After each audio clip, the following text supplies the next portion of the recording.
Weight Watchers, Nutrisystem, Jenny Craig, and MyFitnessPal. Keto, Paleo, Mediterranean, and low carb diet.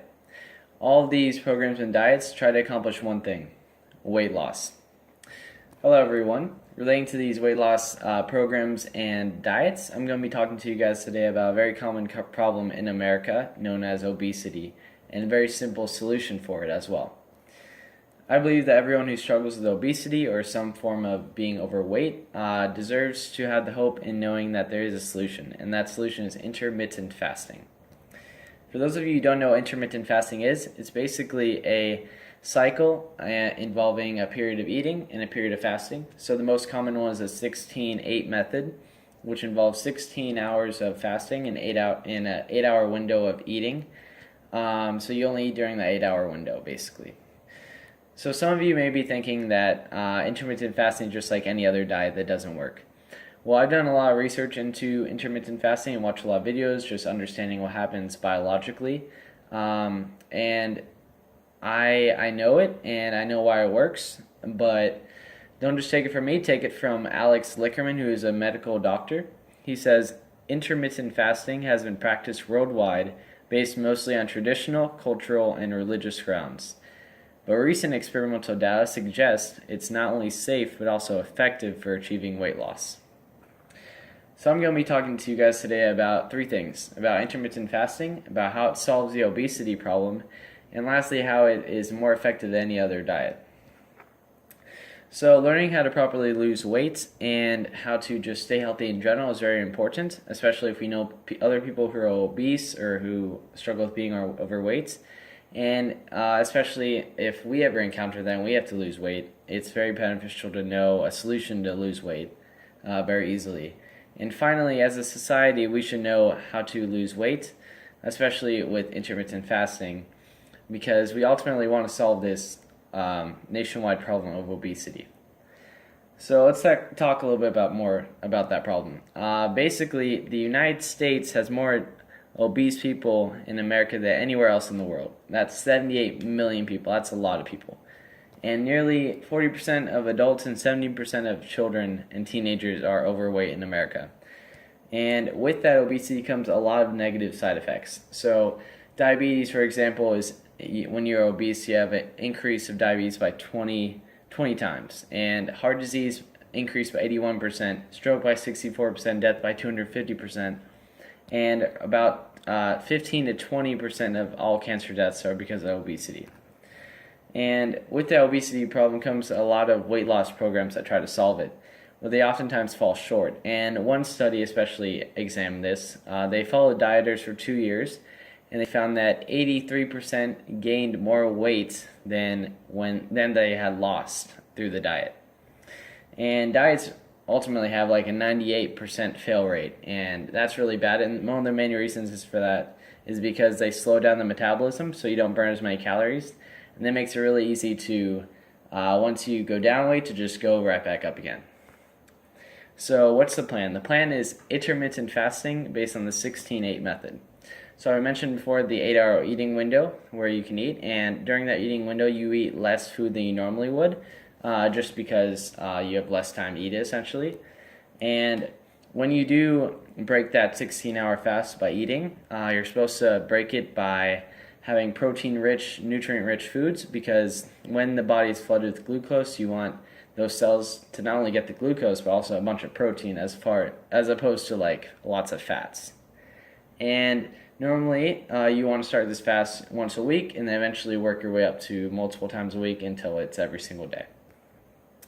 So that's the plan, and ultimately it'll positively impact your metabolism, your caloric intake, your human growth hormone levels, and it will ultimately achieve weight loss. So let's talk about those things. The metabolism and caloric intake. Intermittent fasting increases your metabolism by 3.6 to 14%, which is a lot considering that diets decrease your metabolic rate. And in addition to that, not only do you burn calories faster, but you're also eating less calories. Your caloric intake is lower, so that works hand in hand to produce weight loss. In addition, your human growth hormone levels increase, which basically tells your body to burn more fat. And that's always good because that's how you lose weight. You burn fat. So those things ultimately work together, intermittent fasting, to produce weight loss. And in a study, they found that people who practice intermittent fasting, they lost 3 to 8% of their weight in around 3 weeks, and they also lost about 4 to 7% of their waist circumference, which is a lot.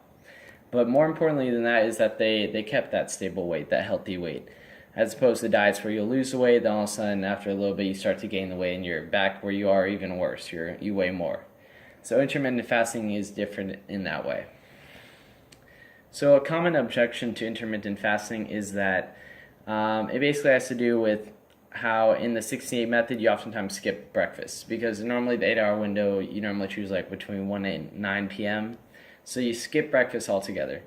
And breakfast being the most important meal of the day, people see it as bad. Well, that was because of earlier studies that showed a correlation between eating breakfast and a lower risk of obesity. Now this is correlation, so it doesn't mean that eating breakfast causes that. So that's important to note.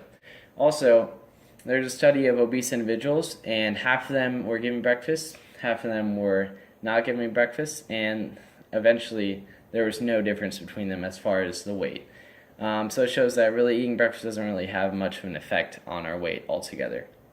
And finally, it's important to note that intermittent fasting, especially the 68 method, leads to weight loss. So skipping breakfast couldn't lead to obesity if the fast leads to weight loss. It doesn't make any sense. So I spoke with you guys today about 3 things. I spoke with you guys about obesity in America and the problem that is, and also about intermittent fasting and how it's superior to other forms of diet. Specifically, I talked to you guys within intermittent fasting about the 3 benefits, about the benefit for metabolism, for caloric intake, and for the human growth hormone levels, which ultimately all work together to bring about weight loss. So what do I want you guys to do? I want you guys to spread the word about intermittent fasting, especially to people you know who are obese or struggling with being overweight, to help them, and also just spread the word in general, because it's a very healthy lifestyle to live out, and it will decrease your your chance of becoming obese yourself. Weight Watchers Nutrisystem, Jenny Craig, and MyFitnessPal, paleo, keto, Mediterranean, and low carb diet. All these diets and programs try to make you lose weight, but they ultimately fall short. Only intermittent fasting does not fall short, and that's because it increases your metabolism, it gives you a caloric deficiency, it increases your human growth hormone levels, and all those things work together to bring about weight loss.